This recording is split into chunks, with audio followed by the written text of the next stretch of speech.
നമസ്കാരം, ഞാൻ doctor Lisna K.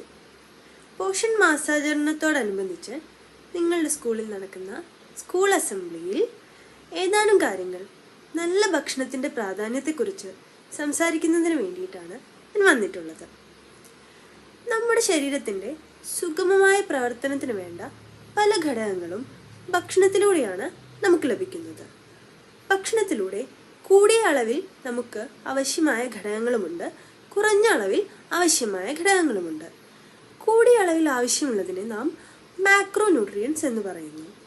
അതിൽ കാർബോഹൈഡ്രേറ്റ് അഥവാ അന്നജം, മാംസ്യം അഥവാ പ്രോട്ടീൻ, ഫാറ്റ് അഥവാ കൊഴുപ്പ്, ഈ 3 ഘടകങ്ങളാണ് പ്രധാനമായും ഉള്ളത്.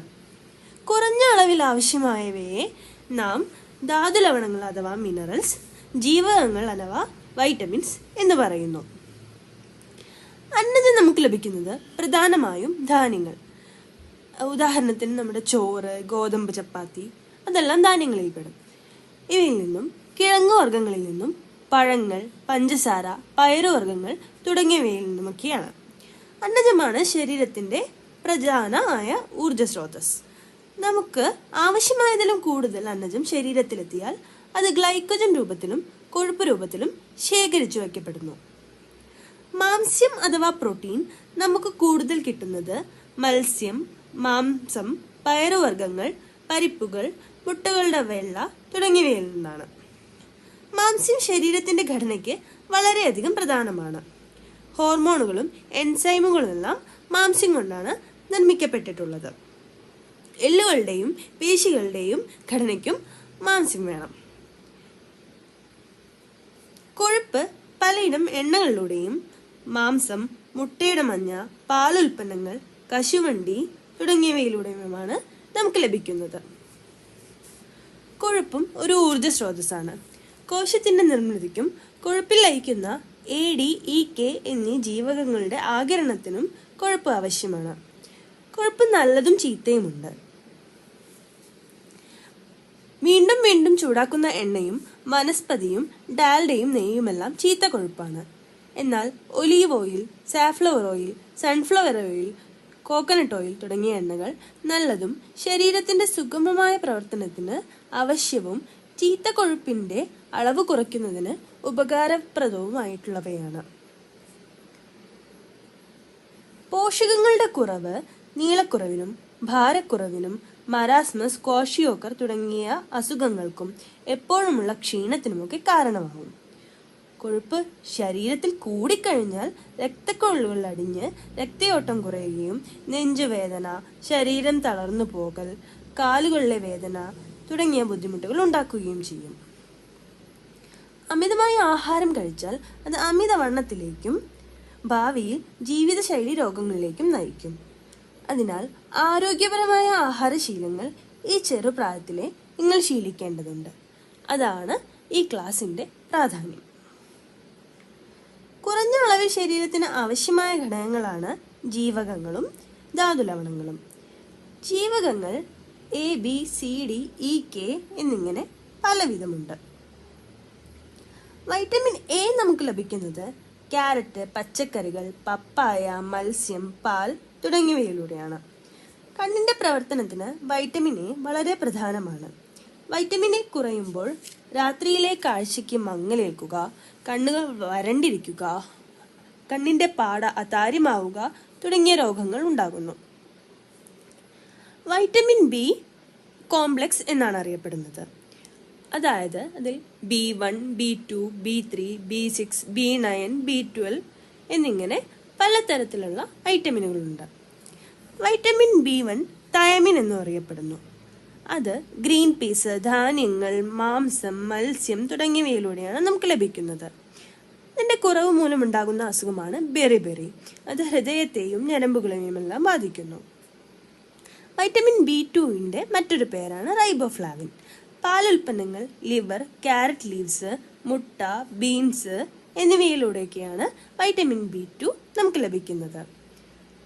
വായിലെ വ്രണം, നാവിലെയും ചുണ്ടിലെയുമെല്ലാം തൊലി പോവൽ തുടങ്ങിയവയാണ് റൈബോഫ്ലാവിൻ അഭാവം മൂലമുണ്ടാകുന്ന രോഗലക്ഷണങ്ങൾ. വൈറ്റമിൻ B3 നിയാസിൻ എന്നും അറിയപ്പെടുന്നു. മാംസം, പാലുൽപ്പന്നങ്ങൾ, മുട്ട, മത്സ്യം, ധാന്യങ്ങൾ തുടങ്ങിയവയിലൂടെയാണ് നിയാസിൻ നമുക്ക് ലഭിക്കുന്നത്. നിയാസിന്റെ അഭാവം തൊലിയിലെ നിറം മാറ്റം, വയറിളക്കം, ഓർമ്മക്കുറവ് എന്നീ രോഗലക്ഷണങ്ങളാണ് കാണിക്കുന്നത്. വൈറ്റമിൻ B5ഉം B9ഉം എല്ലാം ഉണ്ട്. അതെല്ലാം നമുക്കത്ര പ്രധാനപ്പെട്ടതല്ല. സമയക്കുറവ് മൂലം അവയെപ്പറ്റി ഞാൻ സംസാരിക്കുന്നില്ല. വൈറ്റമിൻ B9ന്റെ മറ്റൊരു പേരാണ് ഫോളിക് ആസിഡ്. ഒരുപാട് പ്രവർത്തനങ്ങൾക്ക് ഫോളിക് ആസിഡ് നമ്മുടെ ശരീരത്തിൽ ആവശ്യമാണ്. ഓറഞ്ച്, ഇലക്കറികൾ, പയർ, ലിവർ, പാലുൽപ്പന്നങ്ങൾ തുടങ്ങിയവയിലൂടെയാണ് ഫോളിക് ആസിഡ് നമുക്ക് ലഭിക്കുന്നത്. അതിൻ്റെ കുറവ് വിളർച്ചയുണ്ടാക്കുന്നു. അതിൻ്റെ കുറവ് ഉണ്ടാവാതിരിക്കാനുള്ള പ്രിവെൻഷനായിട്ടാണ് സ്കൂളുകളിൽ കുട്ടികൾക്ക് ആഴ്ചയിൽ ഒരു ദിവസം വൈറ്റമിൻ B9 അഥവാ ഫോളിക് ആസിഡും അയണും അടങ്ങുന്ന ഗുളികകൾ വിതരണം നൽകി കൊണ്ടിരിക്കുന്നത്. ഇനി വൈറ്റമിൻ B12. വൈറ്റമിൻ B12 സയനോകൊബാലമിൻ എന്നും അറിയപ്പെടുന്നു. മാംസം, മുട്ട, മത്സ്യം, പാൽ തുടങ്ങിയവയാണ് പ്രധാനമായും വൈറ്റമിൻ B12ന്റെ സ്രോതസ്. ഇതെല്ലാം മൃഗങ്ങളിൽ നിന്നും നമുക്ക് ലഭിക്കുന്നവയാണ്. പൂർണ്ണമായും സസ്യാഹാരം മാത്രം കഴിക്കുന്നവർക്ക് B12 പോഷകാഹാരക്കുറവുണ്ടാവാൻ സാധ്യതയുണ്ട്. ഇത് വിളർച്ചയാണ് ഉണ്ടാക്കുക. പിന്നെ ഞരമ്പുകളുടെ ക്ഷീണത്തിനും B12ന്റെ അഭാവം കാരണമാവുന്നുണ്ട്. വൈറ്റമിൻ C ഓറഞ്ച്, നാരങ്ങ, മുന്തിരി, പേരയ്ക്ക, നെല്ലിക്ക, ഇലക്കറികൾ തുടങ്ങിയവയിലാണ് ഉള്ളത്. പ്രധാനമായും പുളിയുള്ള പഴങ്ങളാണ് ഇവയെല്ലാം. ഇതിന്റെ ഡെഫിഷ്യൻസി സ്കർവി എന്നുള്ള അസുഖമാണ് ഉണ്ടാക്കുന്നത്. മോണയിലെ ബ്ലീഡിംഗ്, പഴുപ്പ്, വ്രണങ്ങൾ, തൊലിപ്പുറത്തുള്ള പാടുകൾ എന്നിവയൊക്കെയെല്ലാമാണ് രോഗലക്ഷണങ്ങൾ. വൈറ്റമിൻ D മത്സ്യം, മാംസം, മുട്ടയുടെ മഞ്ഞക്കുരു, പാലുൽപ്പന്നങ്ങൾ, ഇവയെല്ലാമാണ് പ്രധാനമായി വൈറ്റമിൻ ഡിയുടെ സ്രോതസ്സുകൾ ഭക്ഷണത്തിലെ. വൈറ്റമിൻ D ഭക്ഷണത്തിലൂടെ നമുക്ക് ലഭിച്ചാലും അത് പ്രവർത്തനക്ഷമമായി മാറുന്നതിന് നമുക്ക് സൂര്യപ്രകാശത്തിന്റെ ആവശ്യമുണ്ട്. അതുകൊണ്ടാണ് സൂര്യപ്രകാശം നിർബന്ധമായും ഏറ്റിരിക്കണമെന്ന് എല്ലാവരോടും പറയുന്നത്. വൈറ്റമിൻ D കാൽഷ്യത്തിന്റെ ആഗിരണത്തിന് വളരെയധികം പ്രധാനപ്പെട്ടതാണ്. വൈറ്റമിൻ E ഡെഫിഷ്യൻസി റിക്കറ്റ്സ് എന്ന അസുഖമാണ് ഉണ്ടാക്കുന്നത്. കാൽസ്യം ഡെഫിഷ്യൻസിയും റിക്കറ്റ്സ് എന്ന അസുഖം തന്നെയാണ് ഉണ്ടാക്കുന്നത്. എല്ലുകളുടെ ബലക്കുറവ്, വളർച്ചക്കുറവ്, നീളക്കുറവ്, കാലുകൾ വളയൽ, പല്ലു വരാൻ സമയമെടുക്കൽ തുടങ്ങിയവയാണ് രോഗലക്ഷണങ്ങൾ. കാൽഷ്യം പ്രധാനമായും നമുക്ക് ലഭിക്കുന്നത് പാൽ, മുരിങ്ങയില, മറ്റിലക്കറികൾ, ബദാം, മുട്ട തുടങ്ങിയവയിലൂടെയാണ്. മറ്റൊരു ധാതുലവണമാണ് അയഡിൻ. അയഡിൻ ലഭിക്കുന്നത് ഉപ്പ്, സീ ഫുഡ്, വെളുത്തുള്ളി, ഉള്ളി തുടങ്ങിയവയിലൂടെയാണ്. അയഡിന്റെ അഭാവം ശരീരത്തിൽ ഉണ്ടാവാതിരിക്കുന്നതിന് വേണ്ടി ഗവൺമെന്റ് അയഡിൻ ഉപ്പിൽ ചേർത്താണ് നമുക്ക് നൽകുന്നത്. അയഡിൻ കുറയുമ്പോൾ തൈറോയ്ഡ് ഗ്രന്ഥി വീർത്ത് കഴുത്തിൽ മുഴയായി മാറുന്നു. അയഡിൻ നമുക്ക് തൈറോയ്ഡ് ഹോർമോണിന്റെ ഉൽപാദനത്തിനാണ് ആവശ്യമായുള്ളത്. കുട്ടികളിൽ ഈ ഹോർമോണിന്റെ അഭാവം ക്രെറ്റിനിസം എന്ന അസുഖമുണ്ടാക്കുന്നു. കുട്ടികളിൽ ബുദ്ധിമാന്ദ്യം, വളർച്ചക്കുറവ് എന്നീ രോഗലക്ഷണങ്ങളാണ് ഇതുമായി ബന്ധപ്പെട്ട് കാണുന്നത്.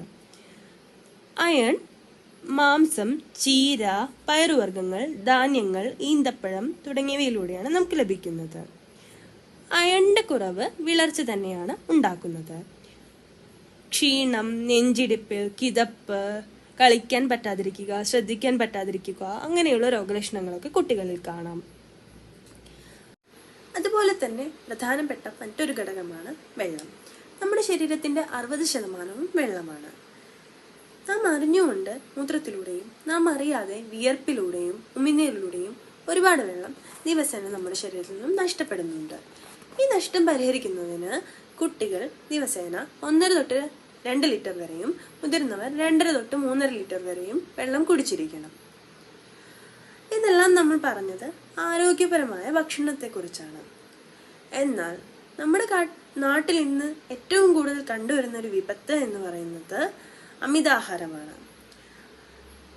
എന്നാൽ ആവശ്യമുള്ളതല്ല നാം കഴിക്കുന്നത്.